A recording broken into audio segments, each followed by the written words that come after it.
Okay. Hello, everyone. Welcome to Nails and Beauty Talk. I am your host, ASIATHABIRD. Today, I have a very special guest with me today. She's a nail artist, nail educator, and nail judge. Please welcome Guin Deadman Littlefield. Hello, Gwen. Welcome to the show. Hello. Thanks for having me. You are quite welcome. So I want to go ahead and kickstart this interview by asking about where are you originally from and what was it like, first starting into the nail industry? What was your start like? So I live in Grand Junction, Colorado, which is Western Colorado, like the other half of the state that nobody remembers exists. And I started in 1995. So I started 26 years ago. Okay. And I started in a hair salon.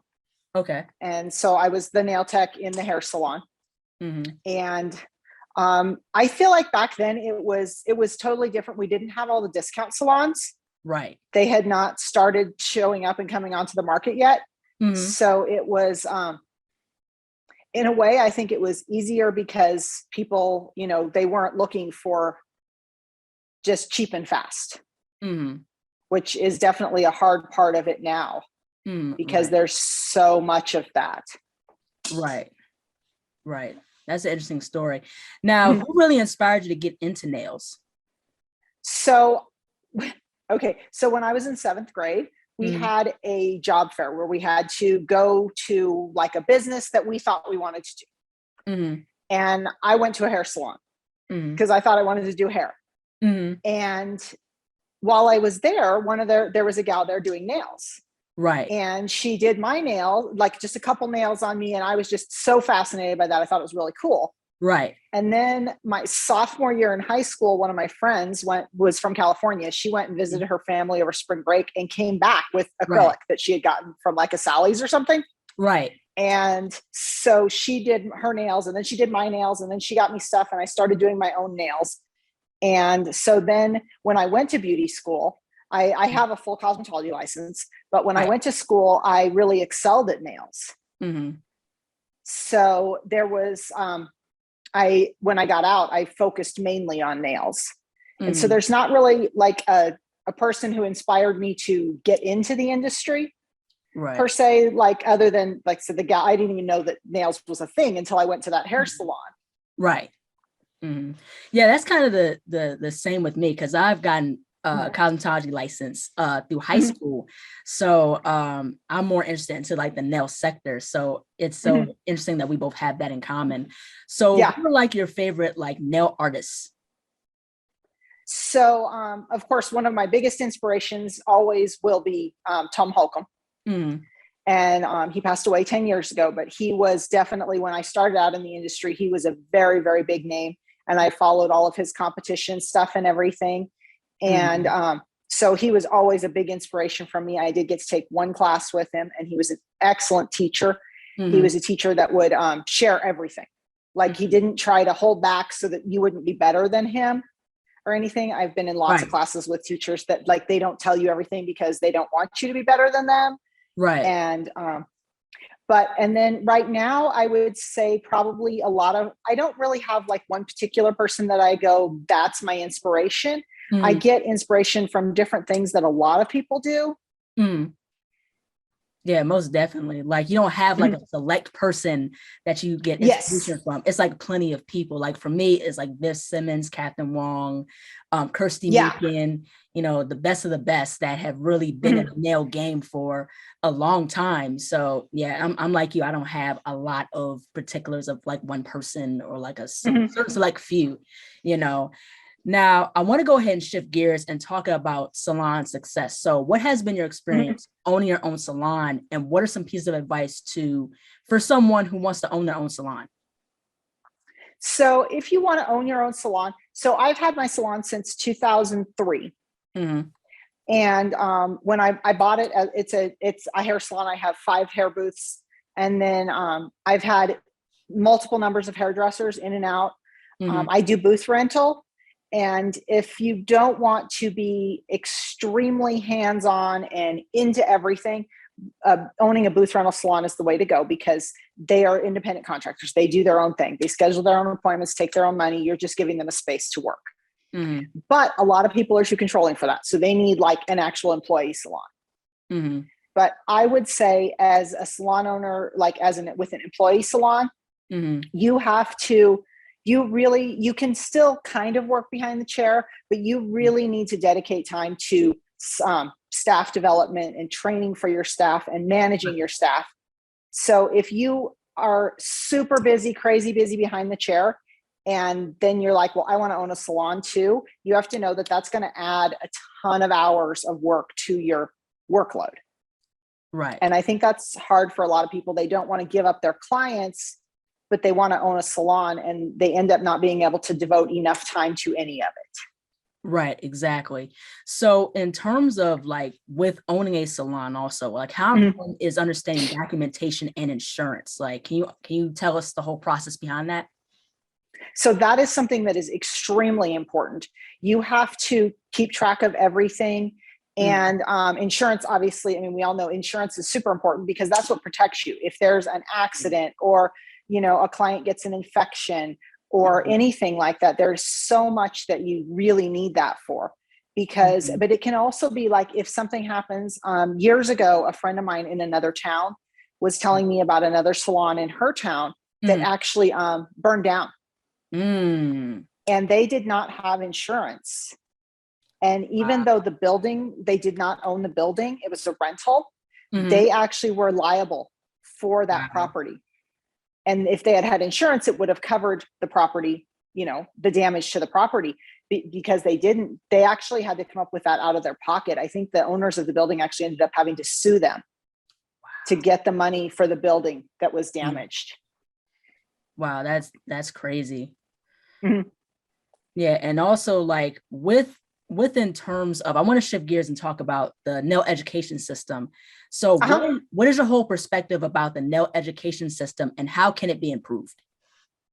So like the beauty school level where you start out needs a lot of improvement, but it's such a big scope to really improve that, because basically, I mean, at all levels, cosmetology school and just nail school, all they're teaching you these days is the basics, how to pass the state board, so safety and sanitation. They're not teaching you how to do quality, good work.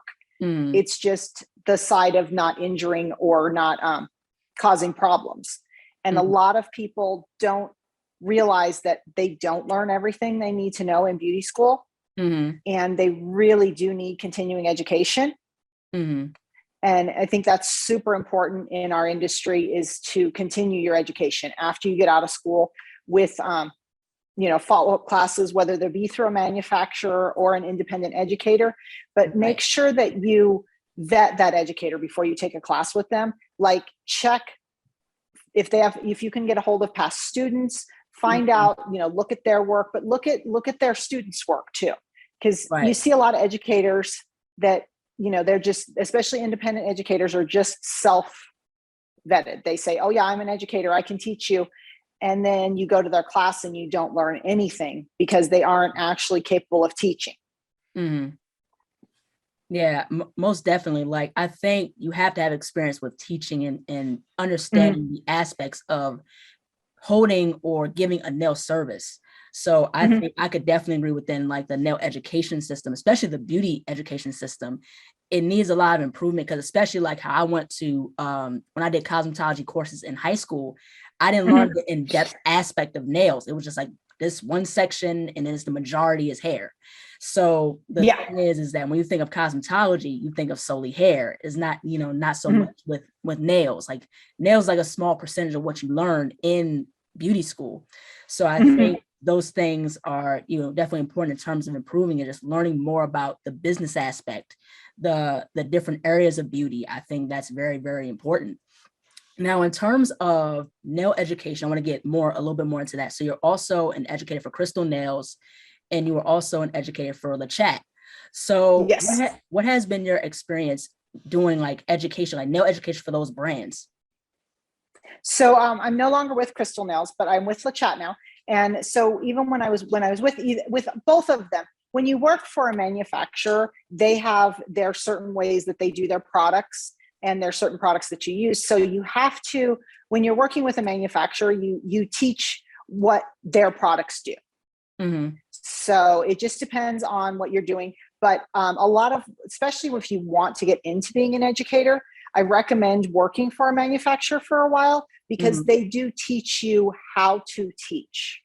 Right. It's not just, we just teach you about your product, about the products. They actually teach you how to teach that to somebody else. Right. Because I've said for years, I mean, I have people all the time, they go, oh my God, that person's amazing, I want to learn from them.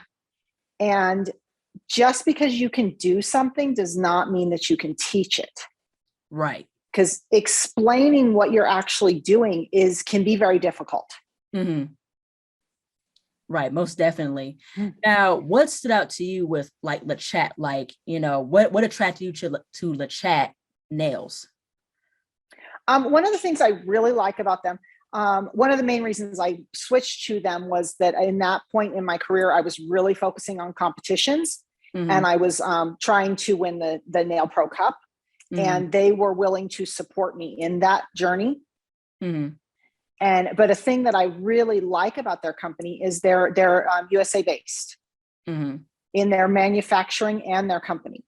So all of our manufacturing is done in the United States. It's not done in another country and imported, which we know has become really important over the last year. And that's something that's really important to me. And their products are very good quality, but they're still a very reasonable price. Right. Which is another thing that's super important right now. We all know. Yeah, most definitely. Now I want to get into nail competition. So what was the first time of you doing a competition? Like, what was that whole experience like, competing for the first time? So the very first time I competed was actually when I was in beauty school. My beauty school organized a competition, and we had a couple of nail competitions and some hair competitions, and I competed in all of it. And it was a really long time ago, and didn't have a clue what I was doing or anything. And then a couple years after that, a couple of hair shows in Denver had some nail competitions, and I competed in those. And again, I didn't know anything about what I was doing. I had never taken a competition class, and I did okay, but I had no idea what I was doing. And so then I did a couple of online competitions with an organization called Beauty Tech for a few years, but then I kind of got away from it. And then I decided I wanted to be an educator. And living where I live, it's hard to get a company to recognize you because I don't live in a big city. So I went to a couple of shows, and I noticed that like all of the educators that I knew that worked for companies were former competitors or current competitors. So I was like, okay, I have to get back into competition. I have to get into competition and like do it for real. So I took a competition class with Amesha Kopani from Hungary. And then I started competing in 2013. I started competing in like the 3D turn-in competitions. And then in 2014, I started competing in the hands-on competitions. And it definitely helped me a lot having that first class. But then I took several more classes to improve my technique and my skills and practice a lot. You have to practice a lot because you just have to train your muscles to do that motion and your timing and your product control. But it is amazing how much it will help you in the salon too. Because gaining that product control that you get from competition then makes your salon work better and faster because of all that practice. Yeah, I agree, most definitely. Now, in terms of a competition class, what really goes into a competition class? Like, because I know you mentioned about the time management, things like that. So what really goes into a competition class, like for someone who wants to really compete in a competition? So the competition class that I took was specifically for the pink and white competitions. And at that time, she was teaching what Nail Pro required. And so we had 3 different styles of nails that we learned. And she taught us exactly how to place the form to get the proper structure, and how to make like the smile lines, and how to shape that nail, and how to file the nail, and also how to polish the red, because one part of competition is usually one hand is red nail polish. And just those kind of things, just all the little techniques and tips and tricks, and how to get the proper shape and get the thickness and get the consistency from nail to nail. And so when you take a competition class, you want to make sure that the competition class that you're taking is somewhat specific to the competition that you're planning on competing in, or that you're going to be able to take what you learn and apply it to the competition you're wanting to be competing in. because every competition has different rules, because rules are proprietary, meaning that each competition organization cannot use the same rules because they're copyrighted by the person who created those. So in terms of like with nail judging, you're also a nail judge. So like in terms of judging nails, like what stands out to you when you're judging nails? So the first thing that stands out is really nice, clean work, whether it be in art or it be in enhancements. If it's sloppy and messy and like everything's not smooth and crisp, that's the first thing you see. And so it's important to make sure that you work very cleanly and that you, like I said, work on your product control. Because when you do like a pink and white nail, if your pink is all marbly or your white is marbly, it's will cost you a lot of points. And it's one of the first things the judges notice. Yeah, that's very interesting. In terms of like considering your whole experience being in nail competitions, like what has been like your favorite categories that you've competed in? So for me personally, my favorite category was definitely the 5 style, where we created 5 different nails that were all different shapes and they were extreme shapes. And we had 3 hours to do one hand. And probably more likely than not, it was actually the 3 hours that I liked the best, because I'm very slow and meticulous. So the faster competitions were very stressful for me because I couldn't be as meticulous as I would have liked to. And, but I will say that even just practicing for that longer competition helped with my speed and my product control, to where then when I did faster competitions after that, I did well. So in terms of like nail mediums, like what is like your favorite nail product to use when creating nails or doing nail art? So I think that probably acrylic is still my favorite. You have the most control with acrylic. You can put it exactly where you can want it. You can push it where you want it to go. You can shape it the way you want it. You can stretch it and make it thinner. You can do all that. With gel, you can control quite a bit with gel. I really do like gel a lot, but there's a little bit of, with gel, it will settle on its own. It'll flow, and you don't have quite as much control over gel.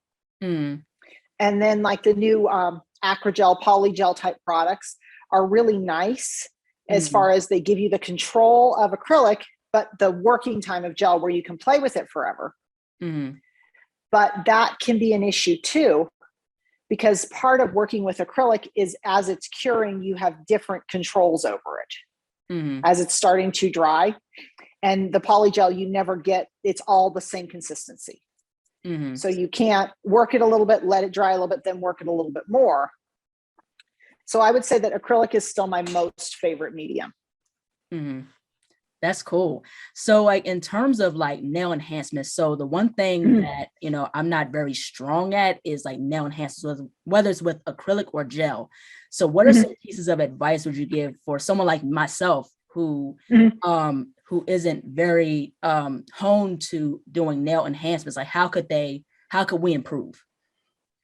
So the first thing I would do is take a class, take a structure or shaping class, so that you can learn what the ideal nail should look like, what the goal should be, but also how to place your forms is a big thing. That is something that I wish I would have learned really early on in my career, but I never ended up in a class where they taught that. Right. And so I was always taught you just put the form on however it fit, and then tried to make a nail that looked right. But learning now that the way that you put the form on the nail will determine the shape of the nail. And that can make worlds of difference in your ability to create a good enhancement, just that in and of itself. But then also how to shape the product so that it is structurally sound, but still aesthetically pleasing. I see a lot of techs that make nails very, very much thicker than they need to be. They're shaped correctly. They have a nice roundness to them, but they're so thick and it's not necessary. And so that's, I think, something, like I said, shaping and structure is probably what I would recommend the most. Yeah, I can agree, because I think that's very important. Also, like nail prep is very important too. I think like nail prep, that helps make the gel enhancement or any enhancement last. Definitely. A long period of time. So Thank you for sharing those pointers. I think that'll be truly helpful. Now, in terms of the nail industry, what is your whole take of the progression of the nail industry? I feel like we are seeing a lot of a large divide. So we have the nail techs who have been at it for a while and really do excel and offer high quality enhancement services. But then we were actually, when we were in Mexico, myself and the fellow judges were talking about this when gel polish came out. Right. We had a whole influx of people into the nail industry, whether they be hairdressers or new nail techs that only did gel polish. Right. Because it was a great market and you could actually build an entire clientele just doing gel polish, but they did not learn how to do enhancements. And then when we had all the shutdowns and everything, a lot of our clients, especially the gel polish clients, they started just buying stuff online and doing their own gel polish at home. And so I feel like those nail techs, a lot of them lost their clients and didn't return because they didn't offer a service that the client couldn't recreate at home. Right. Because it's very important that if we want to keep our clients in our chair and happy and satisfied, we need to have services that they can't go get somewhere else easier, cheaper, or recreate themselves at home. And so it's important that we as nail techs keep up on our education and keep our quality up there so that the clients demand that quality and will come to us versus going to the $15 salon on the corner because they can actually see a difference. Yeah, most definitely agree. Because I think nail education, like how you said, and I like how you really, really exaggerate about that. Like nail education is very important, and that helps improve a nail service and improves to help with the safety of the client and to understand different clients. And I think that's something that continuing education should be very, very important. But also, I think the nail industry should be a little bit improved by education, like just talking about like the importance of insurance, the importance of like biohazard and how to take care of different clients and things like that. And I think that with the nail industry also, it's improved also because of the products. The products have came a long way. They've came a long way. So we have like acrylic gel, polygel, we have like 3D sculpting gel, like so many products that are out now. And I find that to be really, really interesting and very, very cool. Now, how would you define success in the nail industry? Success in the nail industry is different for everybody. For some nail techs, it might just be a full clientele sitting behind the chair that pays their bills. That might be all they need to define success for them. But even that tech needs to continue to learn again, so that she can keep her clients they can keep their clients satisfied and happy and coming back and not searching for services elsewhere because they're not getting the quality that they would like. Yeah, most definitely. Continued education is very important. Also too, like, how would you define your impact in the nail industry? My personal impact? I hope that my personal impact will help inspire people to, one, get into competitions, because I think competition is a terrific way to improve your work and yourself and your quality and everything. And thank you. And, but also just to help others to excel in the industry and be happy with their choice in the industry to where we don't have the burnout, the tech burnout, and people who leave the industry because they can't build clients. And I think my biggest hope is just to inspire others to improve their skills and excel in whatever part of the industry they choose to. Yeah, very well said. Also, last but not least, where can people find you on social media? So I am on Facebook at just under Guin Deadman Littlefield, and my name is Guin. So it makes it really easy to find. And then on Instagram, I am Nails by Gwen, again, Guin. And I did start a TikTok, but I haven't actually started using it. I'm struggling to make myself take the time to learn how to use TikTok because I hate learning new stuff. I love learning new stuff in the nail industry, but like social media new stuff is just, I don't have enough interest. Yeah. Like it can be like a whole irritation or pain, like learning something new, like social media wise. Well, exactly. Like I have a TikTok myself and I still haven't used it as much. So, I waste so much time on Facebook and stuff anyway, and Instagram, just looking at pictures. I'm afraid to even start opening the TikTok and start watching TikToks because I'm afraid that I will just waste so much time. Right. You get so acclimated to Facebook and Instagram, then you got TikTok and Snapchat, so it's like, okay, I got to learn all this other stuff. So, it's like for me, I like keeping it simple. Facebook, Instagram, website, cool. Yeah, that's kind of where I'm at right now. Is I'm just I'm mostly gonna focus on Facebook and Instagram, and I definitely do more on Facebook than even on Instagram. But I'm going to try to update some more content and do some more active content on Instagram.